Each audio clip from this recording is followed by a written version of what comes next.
Not all silver and gold coins and bars are created equal. Some are a lot more desirable than others. And that, I think, is a really interesting part of silver and gold stacking. And I want to talk today about how that influences my decisions as a stacker, investor, and collector, and what we can learn from history to make the right decisions about what we are going to buy and stack into the future.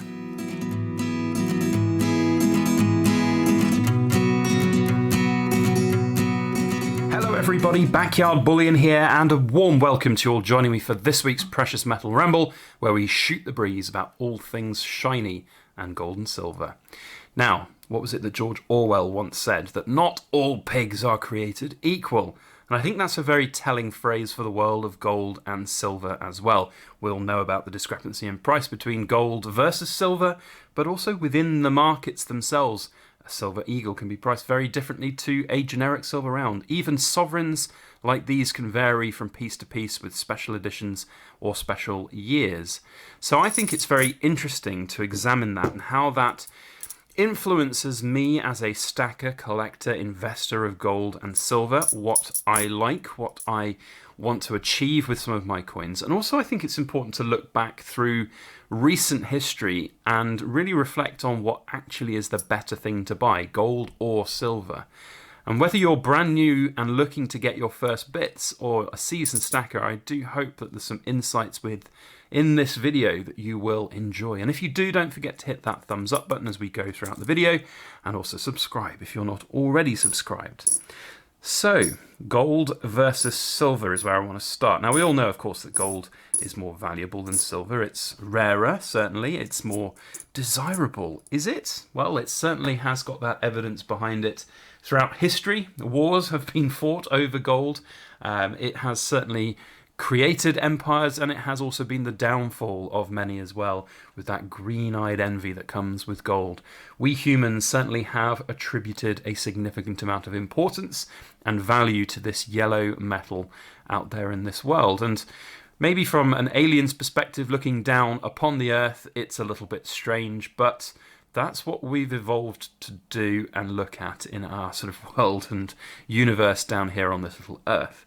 Now, there's nothing substantially wrong with that, but when we replace sort of those historical differences between how gold and silver were viewed in terms of value to this modern world where we're in sort of an age of digital currencies and money that's really not necessarily real, it's just numbers on a screen, we have got now this sort of disconnect and this huge explosion of gold and silver in a different form. It's monetary still to a degree, and gold certainly has that higher emphasis put on it than silver does. But they both still play a role in sort of global economics. But now it seems that there's this paradigm shift that's happened over the last couple of decades, where everyday men and women around the world can have gold and silver in their stacks, in their collections, and certainly in the last 3 or 4 years, well, 5 or 6 years since I've been making videos here on YouTube, there has been a humongous growth in the number of different products out there, not just in coin form from government mints, but private mints and even poured silver. I speak for myself with the poured silver that I make, and others, plenty of others around the world. So it's definitely a really interesting world and market, but there is a lot of variance between both gold and silver, but also within each individual metal as well. And that plays a really interesting role in my own decision making about what I want to buy. So for example, this little roll of eagles that I have here was purchased a while ago when eagles were cheap and not had huge premiums on top of them. I really like them, but I'd love to stack more of these eagles, but unfortunately I just can't seem to bring myself to pay the exorbitant premiums that are attached to these coins, which once upon a time I paid a lot less for. Now, that's not necessarily to mean that they're a bad purchase, and there are lots of people who will disagree with me vehemently, and I would welcome that discourse and debate down in the comments. But for me, I think there are other options, because there's still this thing in me that silver is still just silver. It's got that ounce weight to it, and you're buying the ounces. Always buy, in my mind anyway, when you're just stacking for weight, when you want to just get extra value in terms of that weight, just think of it as Silver is silver, an ounce is an ounce. Just get the cheapest ounce that you can buy, even if that's just a chunky bar of silver like this, which is the kind of thing that I will buy if I can get them at the right price. If I'm paying large premiums on government minted coins, I tend to look to avoid them. That said, I am not shy of buying expensive bits of gold and silver. All you've got to do is look at some of the past videos that I've done on some of the proof coin purchases that I've been making over the last couple of years. And I did shift a large focus from bullion grade coins to some proof coins, because herein lies the second part of my argument, that not all gold and silver are created equal. We are now in this new modern world of coin production where there are differences to be had, to be seen, to be enjoyed about these different products that are coming out there in the markets. And that's very different to how things were 10, 20, even 30 years ago, with the advent of some of the newest mints and their proof coins and their new editions of collectibles. Back 20 years ago, you would probably struggle to make any profit on any proof coin out there. Now it is possible on more than I think people actually understand. And yes, there are a lot of proof coins that you'll never make money on at all. But I also think there are quite a lot of proof coins that will do okay over time and hold their value over time, which ultimately is kind of what I just expect of most silver that I buy at the moment.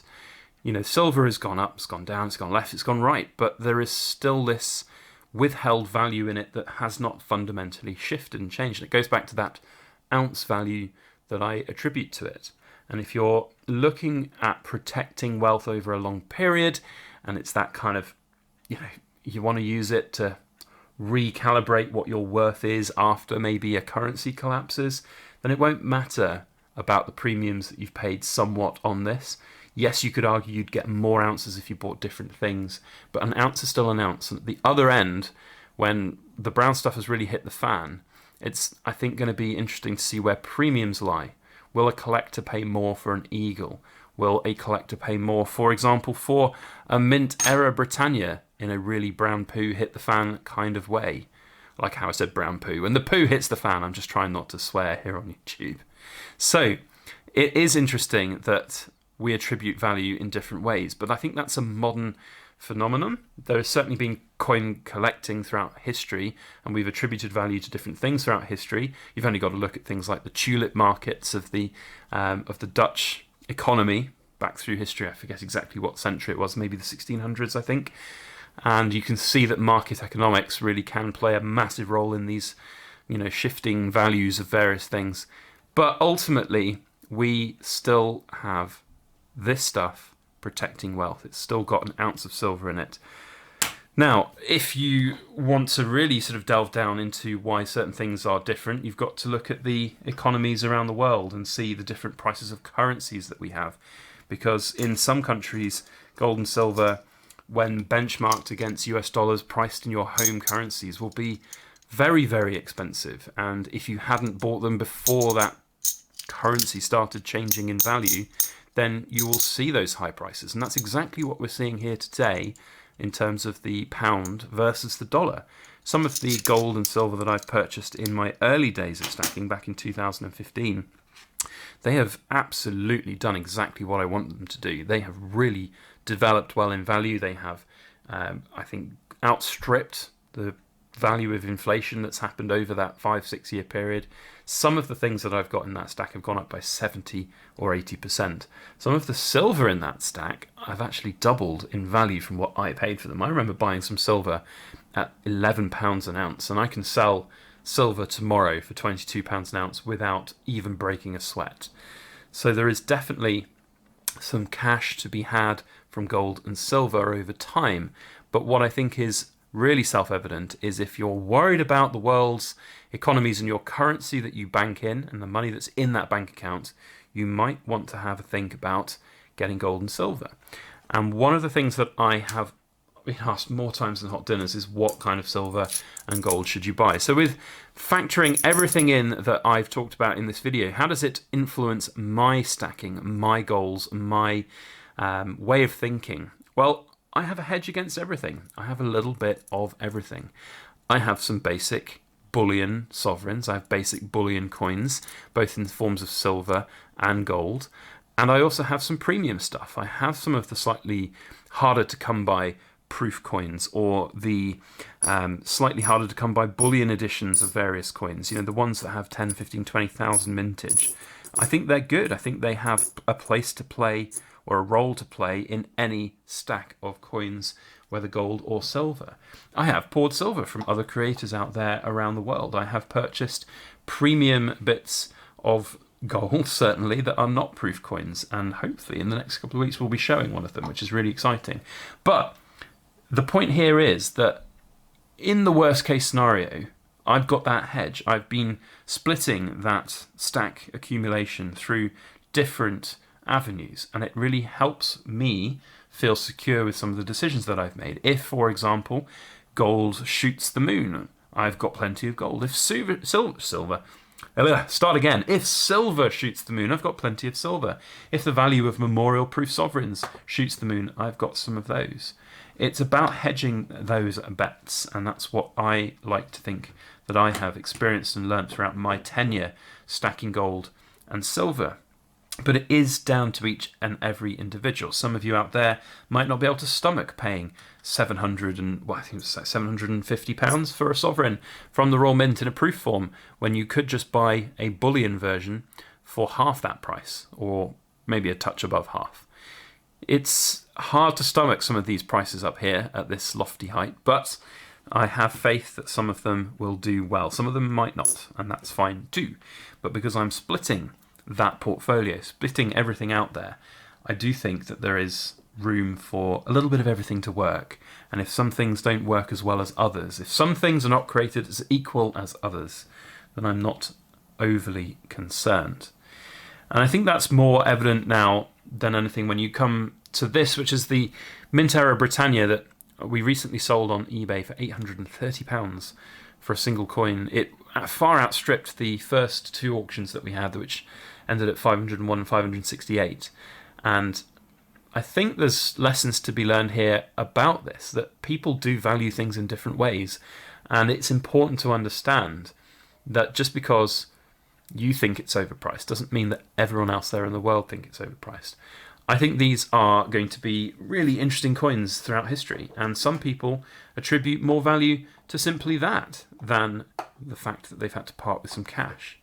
And I have no problem in collecting these coins myself. If I had focused on it, perhaps maybe I would have done. But it's only relative to what you can do and achieve at any given time. Mint eras are a market unto themselves, and I think this is self-evident now with these coins achieving incredible prices at auction.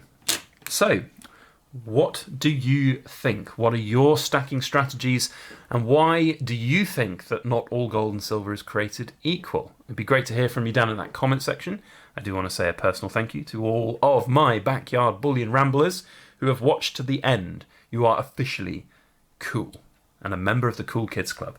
Well, great to hear from you down in the comments. Otherwise, we'll see you on the next video.